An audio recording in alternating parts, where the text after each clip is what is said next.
Logistics response and support, including restoration of critical lifelines in the Emergency Operations Center. Welcome to a just-in-time training based on the Bay Area Regional Catastrophic Earthquake Logistics Response Plan. Disaster events destroy distribution systems that maintain essential supplies in a community, leaving survivors in need of life-sustaining commodities such as food and water. The EOC is responsible for the support and coordination of first responders, commodity distribution, and the restoration of critical lifelines such as power, water, wastewater, and fuel systems to help communities recover. The role of logistics management is to track all resources and capabilities within the state of California and provide those resources when an emergency or disaster occurs. You've checked in, received the appropriate vest, and been assigned a workspace. You may not have worked in an EOC before, or maybe you're not familiar with logistics response operations. That's okay, there are resources and people that will help you be successful. Although this time can be stressful, the EOC team will work with you for a smooth response and expedient recovery. If you're new to the EOC, one of the best places to get information that's going to allow you to do your function more effectively is to look at the resources that have been given to you, especially a job checklist that details your roles and responsibilities. Talk to your section chief, the people that you work for. They'll help guide you and prioritize your efforts for the most part. And then also, you can also reach out to your local emergency manager, the local Office of Emergency Services staff. They've got a wealth of information, and even if they don't have an immediate answer for you, they know exactly where to turn to.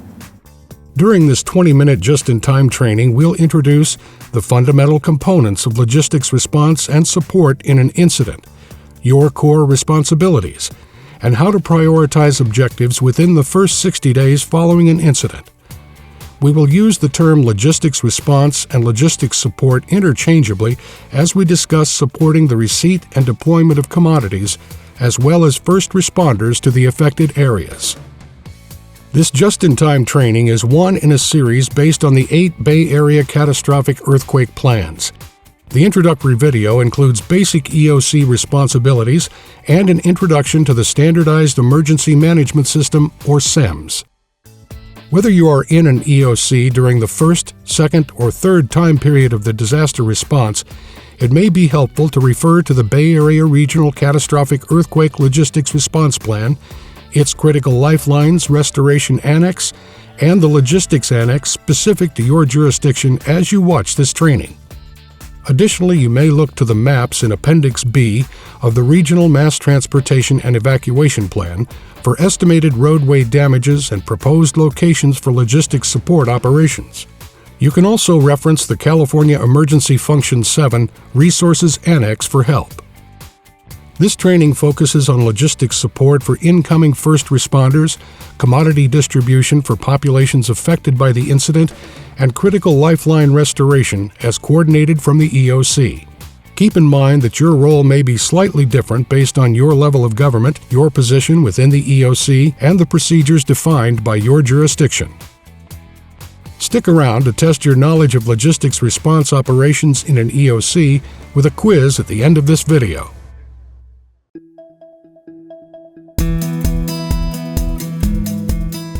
To help you understand your role, it is important to first understand the fundamental components of logistics response and support operations. The EOC is responsible for coordinating the acquisition, mobilization, and transport of resources and commodities for areas impacted by a disaster.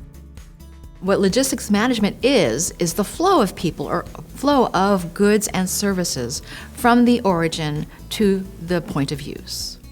This includes the coordination of logistics staging areas, or LSAs, and points of distribution, or pods.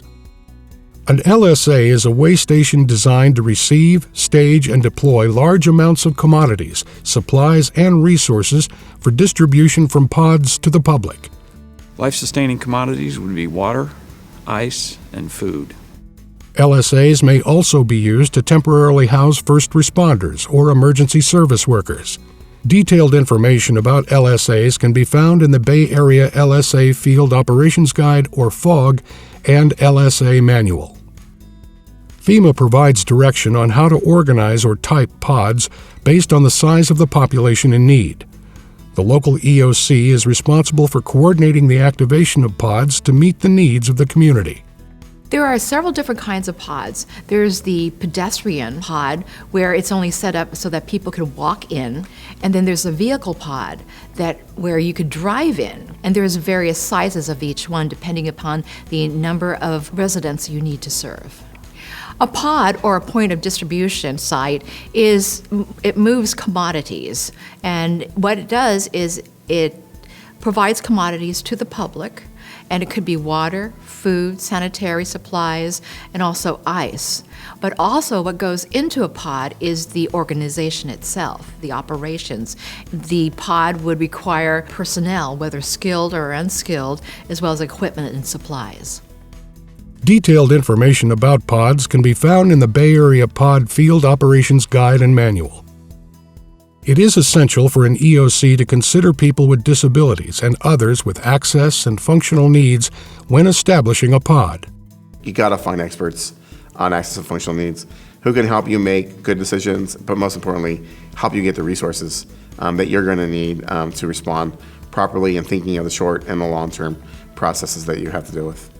The EOC Logistics section supports incoming first responder base and camp locations. Bases are used to receive and store equipment for first responders. Camps are used to shelter and feed first responders, as well as for team meetings. You may refer to Section 6 of the Regional Logistics Plan for more details on supporting logistics operations for incoming first responders and equipment. A successful recovery after an event is contingent on local government and private sector partnerships working together to restore critical lifelines in order to reestablish supply chains including fuel, electrical power, water, and wastewater systems. During a disaster, we know that transportation will be hindered, so we work closely with Caltrans in reestablishing certain supply routes in order for us to get into the affected area. As a part of logistics response, the restoration of critical lifelines requires a close partnership between the EOC and the utility agencies and/or service providers for the restoration of fuel, power, water, and wastewater systems. Some of these partners include Pacific Gas and Electric, public and private water and wastewater utility agencies, and private sector fuel distributors such as Chevron. Refer to Appendix G to learn more about the essential components of critical lifeline restoration. Depending on the scope of the incident, the EOC may integrate a private sector liaison or activate a Business Operations Center, or BOC, to support and coordinate business partnerships for critical lifeline restoration. A private sector, or what's called a Business Operations Center, private sector representative, that is a volunteer that works in the Emergency Operations Center to help reach out to the business community.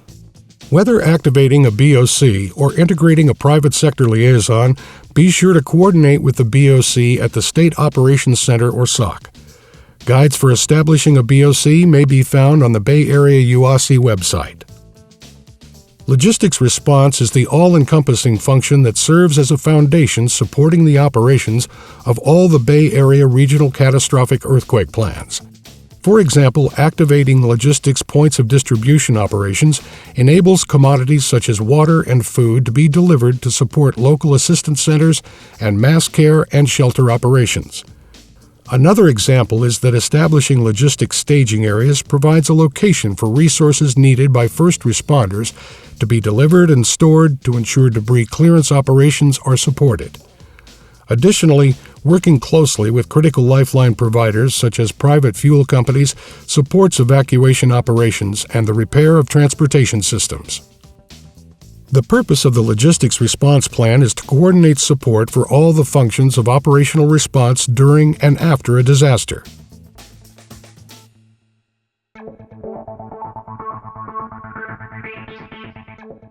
Next, we'll introduce your core responsibilities working in an EOC logistics section. These include communication and coordination, resource management, information management, and assisting with public information.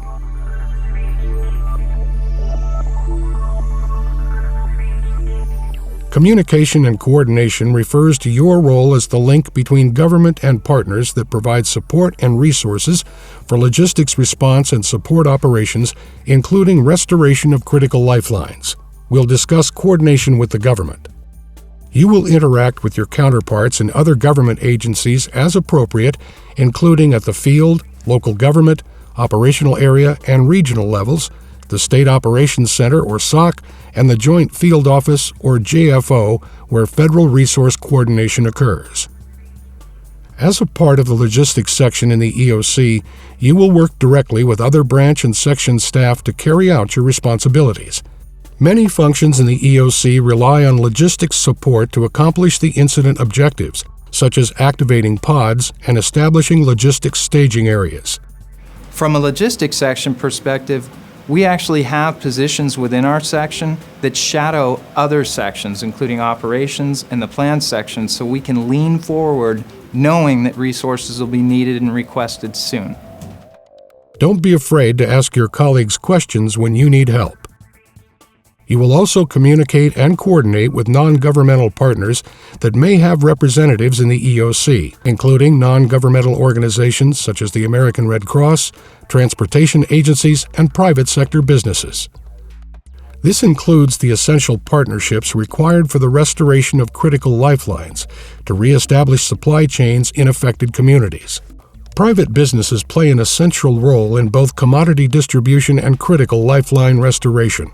So an emergency operations center can partner with businesses in a variety of different ways. One is a county may already have an established vendor list of companies that they work with on a daily basis. So the logistics section can work with those vendors.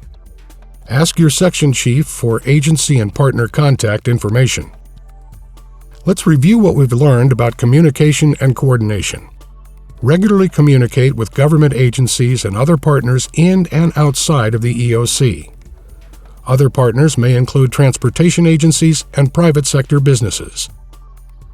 The restoration of critical lifelines requires coordination with fuel, electrical power, water, and wastewater system entities such as PG&E, East Bay Municipal Utility District, and Chevron to reestablish supply chains and facilitate full community recovery.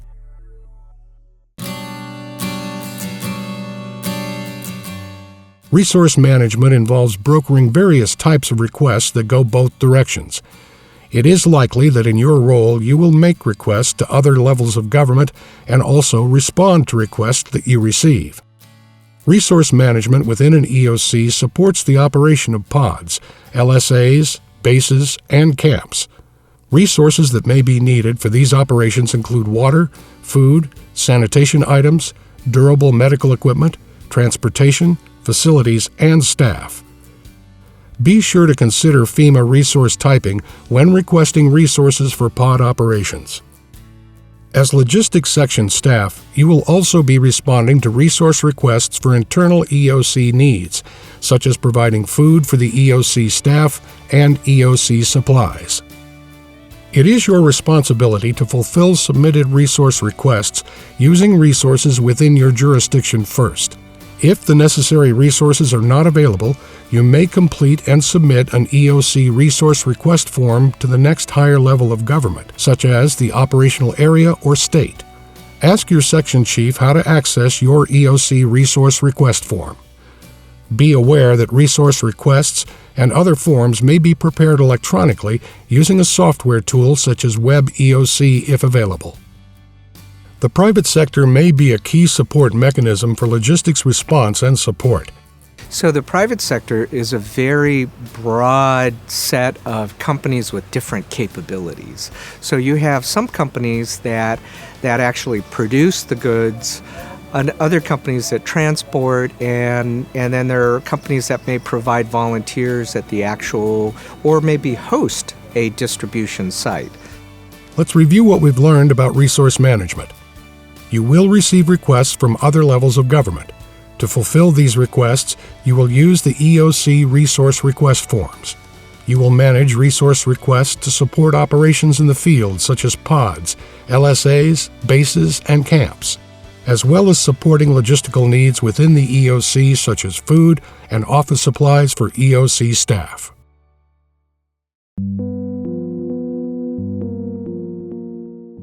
Information management is required to successfully fulfill internal EOC resource requests and estimate needs to establish and operate pods, bases, and camps in collaboration with the state and FEMA. The information you collect will be used for situation status reports and the development of public messages. As logistics section staff, the type of information you will collect and share includes an estimated number of people needing life-sustaining commodities, types of commodities needed, number and types of first responders coming in and their associated equipment, support needs for incoming first responders, pod locations and type of pods, such as pedestrian or vehicular, status of critical lifelines such as water, wastewater, fuel, and power. On an ongoing basis, you will need to track commodity use and distribution rates for the various pods. There is just so much to know about logistics because it's knowing what you already have because that you could deploy, but also what you don't have, and also know who you have to go to get those items. Let's review the essentials of information management. Regularly communicate with internal and external government and private sector partners to collect necessary information. Track essential information such as types and numbers of commodities needed, necessary support needed for incoming first responders, and ongoing status of critical lifelines. Data you collect will be used for situation status reports and public messages.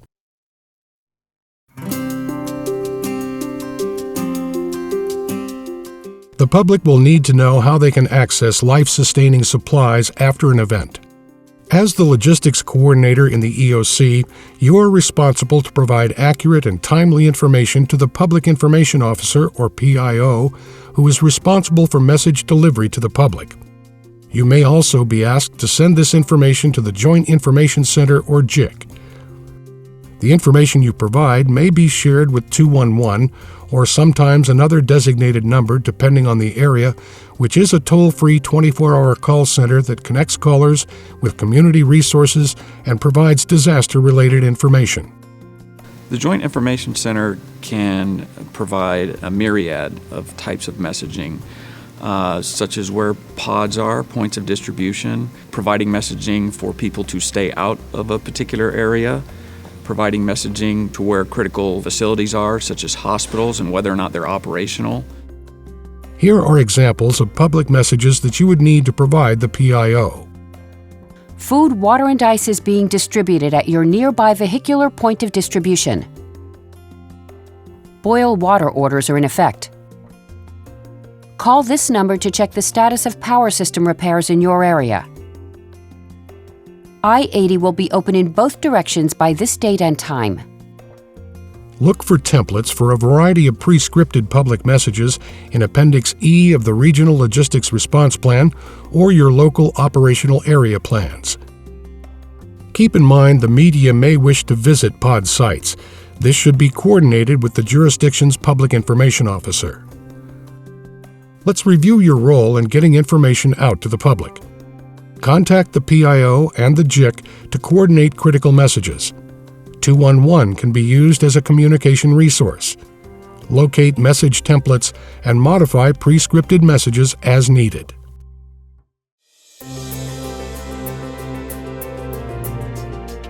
Look to your plan's response timeline as a guideline for prioritizing objectives within each disaster response time period.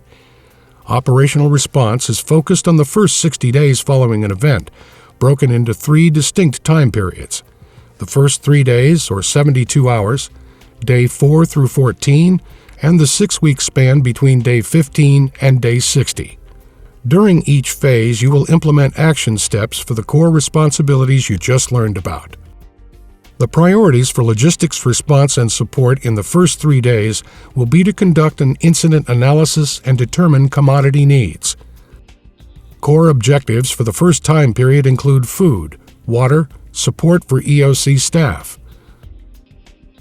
Assess the status of priority transportation routes, infrastructure, and critical lifeline systems. Gather information on available private sector commodities. Identify locations and sizes of affected populations, including people with disabilities and others with access and functional needs. Identify sites for bases, camps, LSAs, and pods, and plan for supporting related operations. Determine priority transportation routes for incoming first responders to support operations for bases and camps. Identify commodity distribution priorities to get food and water to the most affected populations. Manage incoming resource requests from other EOC sections, branches, and units such as care and shelter or transportation. During days 4 through 14, the priorities are to open LSAs and pods, coordinate distribution of commodities, and coordinate with the operations section to support restoration of critical lifelines to reestablish supply chains. Objectives to carry out during this phase include open, support, and operate LSAs and pods, support movement of commodities between LSAs and pods, and distribution of these commodities to the public.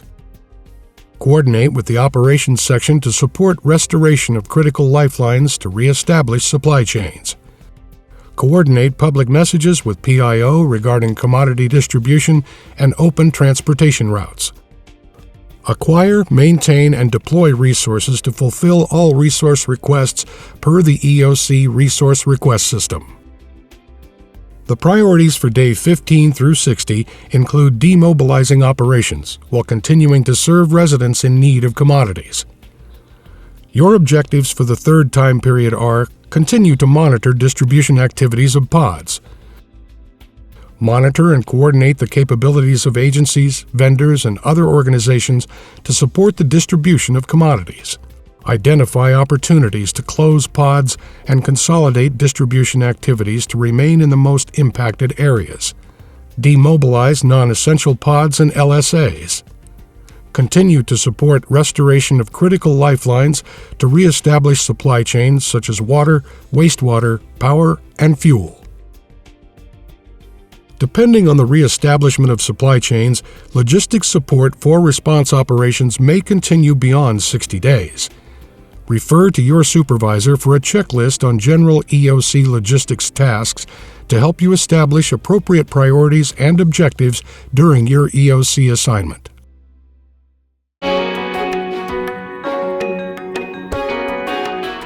The one thing about logistics is that you are supporting what's going on in the field and understanding that you're not managing everything that's going on out there. You're part of the puzzle to make things move smoothly.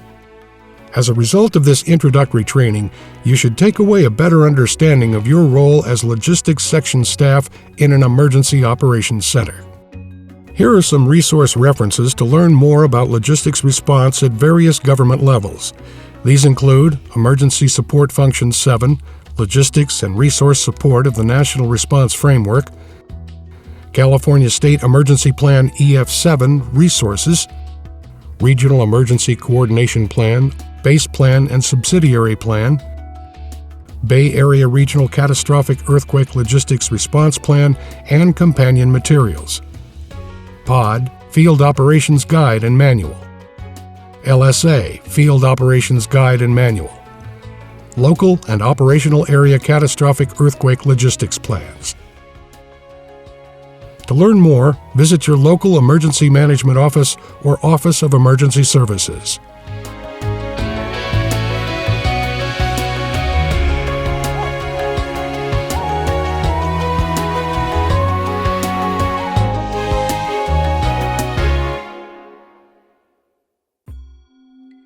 Let's test your understanding of logistics response in an EOC. Which level of government is responsible for managing logistics pod locations and operations? A. Local, B. Federal, C. Regional, D. State.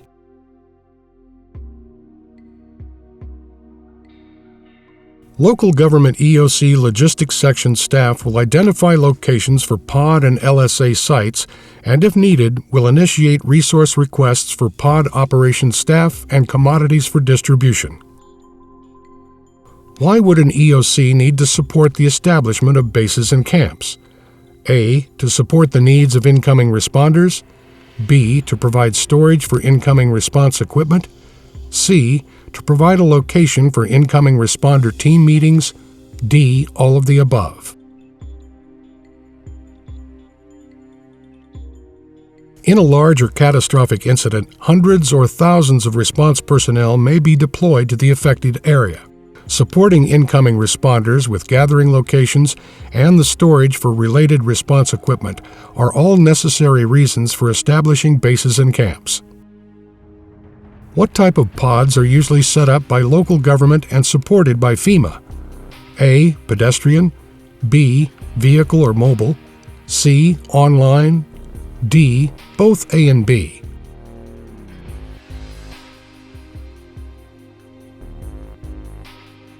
After an event, a pod can be set up as a walk-in or drive-in center.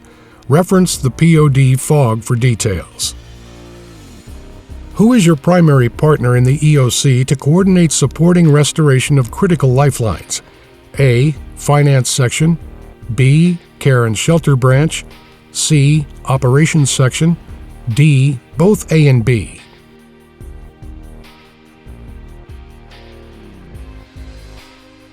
Look to the Operations Section in your EOC to coordinate supporting critical lifelines restoration, such as transportation, fuel, water, and power systems. Thank you for taking the time to test your knowledge about logistics response in the EOC.